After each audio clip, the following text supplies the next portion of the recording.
जब तक ईवीएम हटेगी नहीं तब तक भारतीय संविधान सुरक्षित नहीं रह सकता है। यह बैलेट पेपर पर चुनाव करवाना होगा इस वर्तमान सरकार को, और उसको यह संदेश भी देना चाहता हूं वर्तमान सरकार को कि तख्त भी बदलूंगा, ताज भी बदलूंगा, और तुम जैसे चोर बेईमानों का राज भी बदलूंगा, राज भी बदलूंगा। इन्हीं अधिवक्ता बंधुओं के साथ में ऐसा राज बदलने का काम करूंगा। ये साथियों मैं बताना चाहूंगा कि अभी छोटी सी हम लोग की एक पहल है, ये बहुत बड़े आंदोलन की रूपरेखा हम लोग तैयार करने वाले हैं और बहुत बड़ा आंदोलन होगा। मोदी सरकार होश में आ जाओ। जिस तरीके से हम लोगों को लगातार अधिवक्ता ही समाज की नींव होता है, लेकिन अधिवक्ताओं के साथ लगातार जिस तरीके से बर्बरता से पीटा जा रहा है, ये सरासर गलत हो रहा है। हम लोगों की एक ही मांग है, ईवीएम हटाओ और देश बचाओ, संविधान बचाओ। बताइए, जो देश ईवीएम बनाया वो अपने यहाँ चुनाव ईवीएम से नहीं कराता है, तो आप ईवीएम क्यों नहीं बैन कर रहे? हम लोगों को बैलेट पेपर पे हमारे लोगों का चुनाव होना चाहिए। और अपनी एक शायरी के साथ बात करना चाहिए, वसूलों पर अगर आ चाहे तो टकराना जरूरी है, जो जिंदा है तो जिंदा नजर आना जरूरी है, जिंदा नजर आना जरूरी है। वो कहते दुनिया में हमारा नाम है। मैं दुनिया में घूम चुका हूँ, बड़े बड़े पोशाकों को पहनकर घूम चुका हूँ। अगर एक छोटी सी जनता मांग रही, छोटी सी मांग कि अगर ईवीएम से ना कराकर आप बैलेट से करा दीजिए तो उनको क्या फ़र्क पड़ता है? आम जनता ही आपको चुन रही है और जनता अगर चाह रही है तो आप कर दीजिए। अगर आपने उसमें लोचा नहीं किया है, गड़बड़ झाला नहीं किया है, तो आप क्यों नहीं कर रहे हैं? और अगर नहीं कर रहे हैं तो आपने कुछ गड़बड़ झाला कर रखा है, जिसके लिए अधिवक्ताओं को सड़क पे उतरना पड़ रहा है। शंकराचार्यों को अधिकार है, वही लोग ज़्यादा युद्ध किए हैं। ये कहाँ मोदी जी कभी दिखे थे? आप तो शायद रहे हों उस समय, मंदिर में का छोटे रहे होंगे, पत्रकार न रहे होंगे, लेकिन ये मोदी जी के दर्शन कभी नहीं हुए। मोदी जी के दर्शन कभी नहीं हुए थे आंदोलन में। अरे अडवाणी जी को भी चाहे बुला लेते, इतना दुखी प्राणी थे, वो भी देख लेते कैसे रामलाला हैं।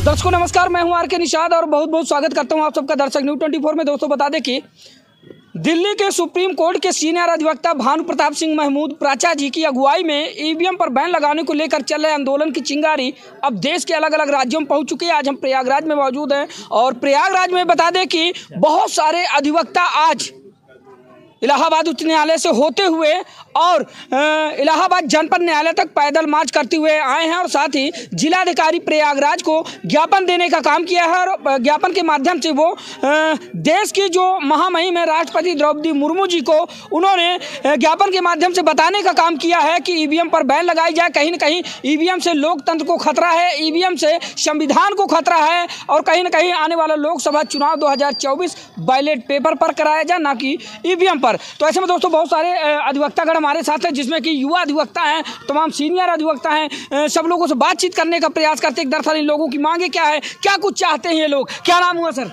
मैं धीरेन्द्र यादव एडवोकेट जी। हम लोग ईवीएम के खिलाफ हैं और भानु प्रताप के साथ हैं हम लोग। जब तक ईवीएम नहीं बंद हो जाता तब तक हम लोग लड़ाई जारी रहेगी। सारे अधिवक्ता, हाईकोर्ट, जिला कचहरी, तहसील के सारे आम जनता सब सड़क पर आ गई है। जब तक ये नहीं बंद हो जाता तब तक हम लोग लड़ाई जारी रहेगी।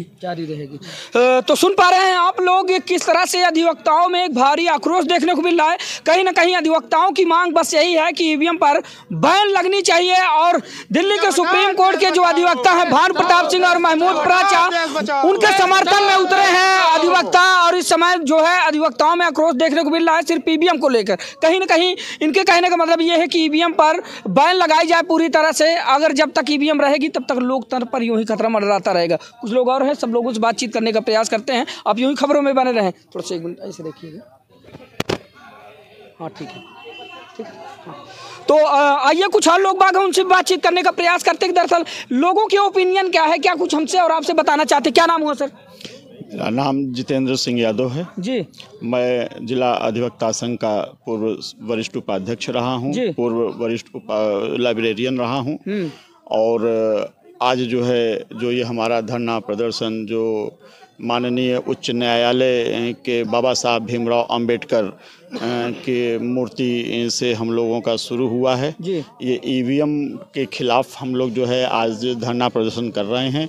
ईवीएम को हम लोग चाहते हैं कि देश का चुनाव, देश का आम चुनाव हो या प्रदेशों के विधानसभा के चुनाव हो, ये सारी की सारी मतपत्रों के उस आधार पे हो जाए, बैलेट के पेपर के हिसाब से हो। ईवीएम को हटाया जाए। ईवीएम पे हम लोग बैन चाहते हैं क्योंकि ईवीएम के माध्यम से भारत की सरकार जो वर्तमान सरकार है ये आम जनमानस के वोटों को लूट की तरह से लूट तंत्र में बदल के और राज्य करना चाहती है।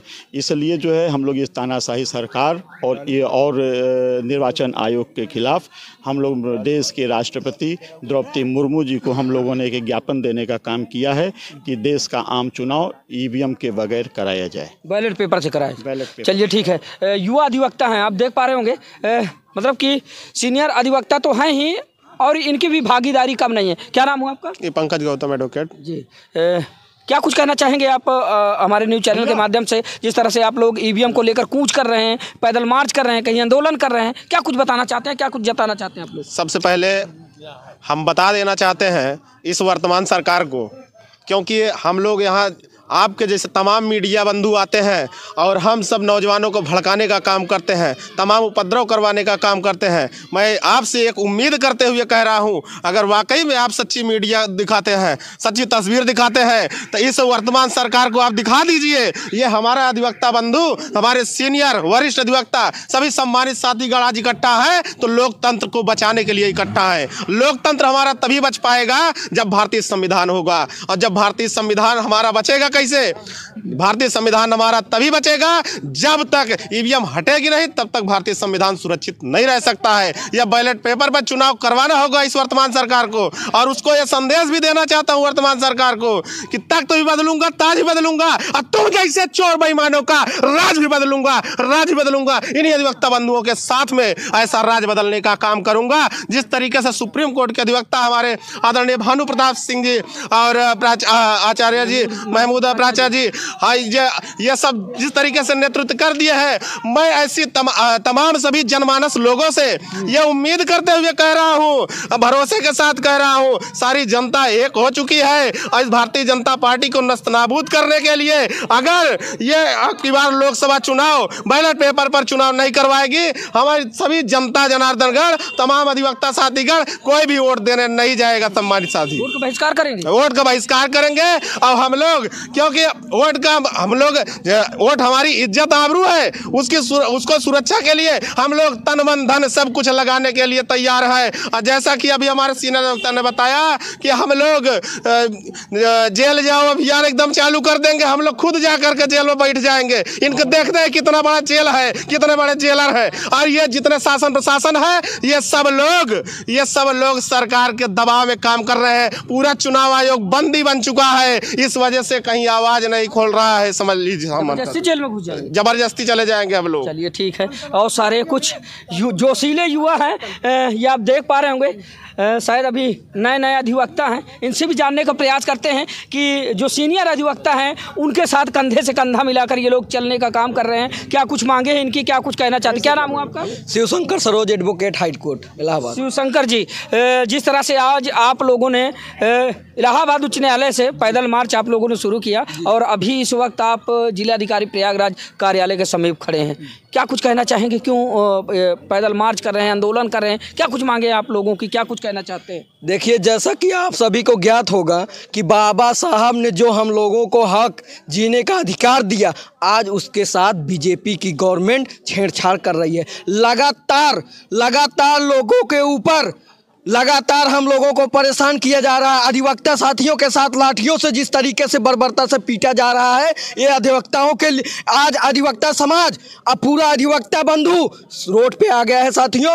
और इस आंदोलन को ये अगर सोच रहे हैं अभी तो ये अंगड़ाई है, आगे और लड़ाई है साथियों। मैं बताना चाहूँगा कि अभी छोटी सी हम लोग की एक पहल है, ये बहुत बड़े आंदोलन की रूपरेखा हम लोग तैयार करने वाले हैं और बहुत बड़ा आंदोलन होगा। मोदी सरकार होश में आ जाओ। जिस तरीके से हम लोगों को लगातार अधिवक्ता ही समाज की नींव होता है, लेकिन अधिवक्ताओं के साथ लगातार जिस तरीके से बर्बरता से पीटा जा रहा है, ये सरासर गलत हो रहा है। हम लोगों की एक ही मांग है, ईवीएम हटाओ और देश बचाओ, संविधान बचाओ। हम लोगों को जिस तरीके से ना तो न्याय मिल पा रहा है, लगातार ये लोग ईवीएम के साथ छेड़छाड़ करते हैं। बताइए, जो देश ईवीएम बनाया वो अपने यहाँ चुनाव ईवीएम से नहीं कराता है, तो आप ईवीएम क्यों नहीं बैन कर रहे? हम लोगों को बैलेट पेपर पे हमारे लोगों का चुनाव होना चाहिए। और अपनी एक शायरी के साथ बात करना चाहिए, वसूलों पर अगर आ चाहे तो टकराना जरूरी है। जो जिंदा है तो जिंदा नजर आना जरूरी है,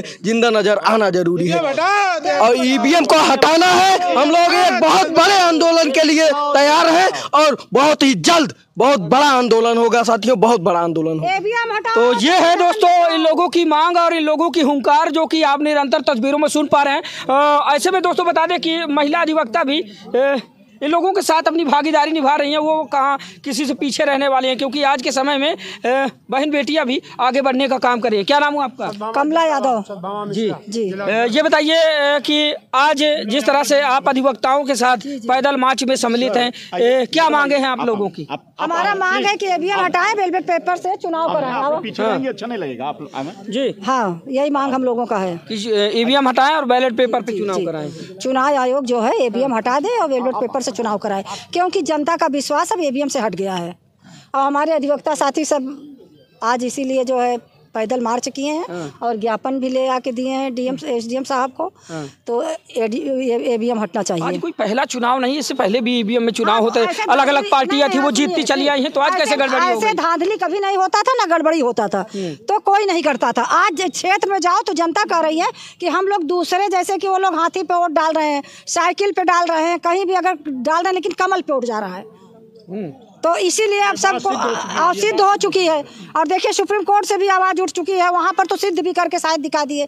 तो इसलिए मैं कहती हूँ ईवीएम हटाएं और बैलेट पेपर से चुनाव कराएं। चलिए ठीक है। क्या नाम हुआ? मेरा नाम सारिका सिंह यादव जी। क्या कुछ कहना चाहेंगी? आज आप भी सम्मिलित हैं अधिवक्ताओं के साथ इस धरने में। जी हाँ, मैं भी कहना चाहूँगी कि जितने भी हस्तियां आई हुई थी उनके तरफ तो कैमरे लगे ही नहीं थे, सिर्फ हमारे मोदी जी की तरफ लगे हुए थे, क्योंकि अपने आप को वो फोकस करना चाहते थे, वहाँ पे दिखाना चाहते थे। इतनी कहाँ की बात कर रही हैं? हम राम मंदिर की बात कर रहे हैं। राम मंदिर की बात, जिनसे वो एक मिनट वो सारी जनता को मुखातिब करना चाहते थे कि मेरी तरफ देखो, मैं ये काम को कर रहा हूँ, मैं जीतूंगा। लेकिन ऐसा ना हो सके। राम के प्रति हमारा भी श्रद्धा है और भगवान बहुत किसी के कहने से नहीं आए हैं। ये दुनिया जब बनी नहीं थी तब से उनका चक्र चल रहा है, वो 24 अवतार ले चुके हैं। तो ये बताइए जी, देश के प्रधानमंत्री हैं, हाँ, तो कहीं ना कहीं उनको तो सुर्खियों में रहना चाहिए। बताइए, एक प्रधानमंत्री जिन्होंने आदर सम्मान के साथ पूजा की थाली को आगे खिसका के और लेट गए, हाँ, तो कहीं ना कहीं आपको गर्व होना चाहिए। नहीं, हमें गर्व है। नहीं, हमें गर्व है। एक मिनट के लिए मैं गर्व करती हूँ। एक मिनट, हमें वैसे ही प्रधानमंत्री हैं, बहुत अच्छे हैं, हम ये नहीं कहते बुरे, लेकिन जब जनता की मांग है कि वोट जो है वोट जो है ईवीएम से नहीं मिलना चाहिए, हमें बैलेट पेपर से। तो अगर उनकी इतनी ख्याति है, वो कहते दुनिया में हमारा नाम है, मैं दुनिया में घूम चुका हूँ, बड़े बड़े पोशाकों को पहनकर घूम चुका हूँ। अगर एक छोटी सी जनता मांग रही, छोटी सी मांग, कि अगर ईवीएम से ना कराकर आप बैलेट से करा दीजिए तो उनको क्या फ़र्क पड़ता है? आप कहते हैं प्रधानमंत्री जी हैं तो उनको तो इतना विश्वास तो है ही है कि मैं जीतूंगा, जनता मुझ पे है। आज इतनी बड़ी मंदिर बनवाया तो उसका भी तो कोई उनको इंटवाइज मिलेगा। लेकिन मैं कहना चाहती हूँ कि बड़ी बड़ी हस्तियाँ आई थी, उनकी तरफ क्यों नहीं था? बॉलीवुड आ जाता है, एक नाम होता है तो लोग लगा देते हैं कैमरे सबको छोड़कर, लेकिन वो उनकी तरफ नहीं मुखातिब।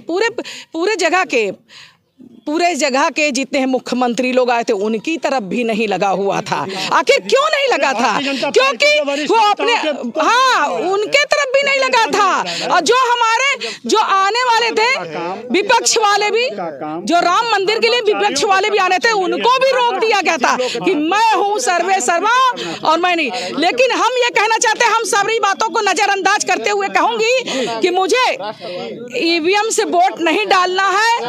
और मैं जितने भी वकील साहबों को मैं प्रणाम करती हूँ इस बात के लिए कि अभी दिल्ली में भी ऐसा हुआ है कि सारे वकील लगे हुए हैं, उनको विश्वास, उन्होंने कहा कि चाहे जान चली जाए लेकिन वोट जो है पड़ेगा बैलेट पेपर से। तो हमें रिक्वेस्ट है, हम रिक्वेस्ट करते हैं, हम धरना नहीं, मतलब अपनी मांग करते हैं किसे फंडामेंटल राइट्स के हिसाब से। हाँ, तो अगर मांग रहे हैं तो आप कहते हैं, सर आप कह रहे हैं कि प्रधानमंत्री जी हैं तो प्रधानमंत्री से रिस्पेक्ट है, इस बार वो करेंगे, ऐसा काम जरूर करेंगे, आप लोग घबराइए नहीं, इस बार वो करेंगे। ईवीएम उनको करना पड़ेगा। ईवीएम बैन होगी। हाँ, ईवीएम बैंड होगा। चलिए ठीक है मैम आते हैं आपके पास आते हैं। अब थोड़ा सा कुछ युवाओं से बात कर लेते हैं, इसके बाद आते हैं। चलिए एक मिनट रुकिएगा। बहुत सारे युवा भाई भी हैं जो इंतजार कर रहे हैं बात रखने के लिए। जी बताएं मैम, क्या नाम हुआ आपका? मेरा नाम सत्यभामा मिश्रा है जी। हाँ, और आगे आए जी। क्या नाम बताया आपने? सत्यभामा मिश्रा जी। क्या कुछ कहना चाहेंगी? जिस तरह से ये आज अधिवक्ता समाज सड़कों पर कूच करने के लिए बाध्य है और सड़कों पर उतर के ये आंदोलनरत है, कहीं न कहीं लोगों की आवाज़ है कि ईवीएम पर बैन लगाई जाए, आपकी क्या राय? मेरा सर्वप्रथम तो अधिवक्ताओं को मैं जो है साधुवाद धन्यवाद देती हूँ, आभार व्यक्त करती हूँ कि उन्होंने इस संवैधानिक चीज़ के लिए आवाज़ उठाई। और दूसरी बात ये है कि मैं ये चाहती हूँ कि बैलेट पेपर पे ही चुनाव हो और हमारे माननीय प्रधानमंत्री जी को और माननीय आयोग को इस पे जनता की इच्छाओं के अनुरूप ये कदम उठाना चाहिए। उन्हें इतनी दिक्कत नहीं होनी चाहिए। भाई आम जनता ही आपको चुन रही है और जनता अगर चाह रही है तो आप कर दीजिए। अगर आपने उसमें लोचा नहीं किया है, गड़बड़ झाला नहीं किया है, तो आप क्यों नहीं कर रहे हैं? और अगर नहीं कर रहे हैं तो आपने कुछ गड़बड़ झाला कर रखा है, जिसके लिए अधिवक्ताओं को सड़क पे उतरना पड़ रहा है, आम जनता को चिल्लाना पड़ रहा है। और देखिए माननीय जो है राष्ट्रपति महोदया, उनको नहीं बुलाया गया। महामंडलेश्वर क्यों नहीं बुलाया गया? क्या हो सकता है कारण? नहीं अब ये तो प्रधानमंत्री जी से पूछेगा। आपका ओपिनियन जानना चाहते हैं आप? क्या बात? हमारा ये है कि वो उन्हें इसलिए नहीं बुलाया गया कि ताकि किसी और की तरफ फोकस ना जाए। और महिलाओं का वैसे वो सम्मान करते नहीं है, वो तो वोट बैंक के लिए उनको बना दिया गया है। 80 महिला है वो, तो वैसे भी वो जहाँ जाएंगे वहाँ मंदिर धोया जाएगा, है ना? तो अब वो अशुद्ध हो जाता राम मंदिर उनके आने से। पहली बात तो ये है, मेन बात यही है कि अशुद्ध हो जाता, फिर गंगा जल से धोना पड़ता। दलित है इसलिए दलित वोट के लिए उनको बना के बैठा दिया गया। उनका कुछ थोड़ी चलता है, वो तो भैया दस्तखत करती हैं वो, है ना? तो ऐसे से क्या फायदा है? आप ना बनाते उनको तो आपको दलित का वोट चाहिए। एक मिनट, एक सवाल है। जिन विचारधाराओं के साथ सरकारी काम कर रही हैं, जाति धर्म मजहब ऊंच नीच छुआछूत, इस पर आपकी राय क्या है? आप क्या चाहती हैं कि ये सारी जो है कुप्रथा है, इस पर जो है मतलब बैन लगना चाहिए या फिर ऐसे ही चले? 200% कुप्रथा है। मैं कतई इसके पक्ष में नहीं हूँ कि जातिवाद धर्मवाद छुआछूत कतई नहीं होना चाहिए। सबका एक ही जन्मदाता है, सब इंसान हैं, मानववाद होना चाहिए। और किसी जाति का किसी छुआछूत का ये सब विवाद जो है ये सब फर्जीवाड़ा है। और वो है ना कि सिद्धांत हैं कि राजनीति एक से एक को मिलने नहीं देती। राजनीति जो है वो एक से एक को मिलने नहीं देती। और अगर एक से एक मिल जाए तो दो हो जाएं। तो वो राजनीति ऐसी है कि वो एक से एक को मिलने नहीं देगी। और एक से एक अगर मिल जाएं तो एक हो जाए तो वो प्रेम का सिद्धांत है कि अगर दो मिल गए और एक हो गए तो फिर वो सिद्धांत प्रेम का हो जाता है। लेकिन यहाँ सिद्धांत राजनीति का है कि वो कूटनीति और फूट डालो राज करो। तो अब इनसे हमारा परिचय है तो दो चार आके इन्हें भरेंगे कि कहाँ तुम यार। बिल्कुल मतलब आप राजनीति का यही सिद्धांत है कि आप कूटनीति मिला करके वो मिलने नहीं देंगे। तो हमें आपको सबको आपस में लड़ा के भिड़ा के जाति धर्म ये सब करके लाभ उठाना है।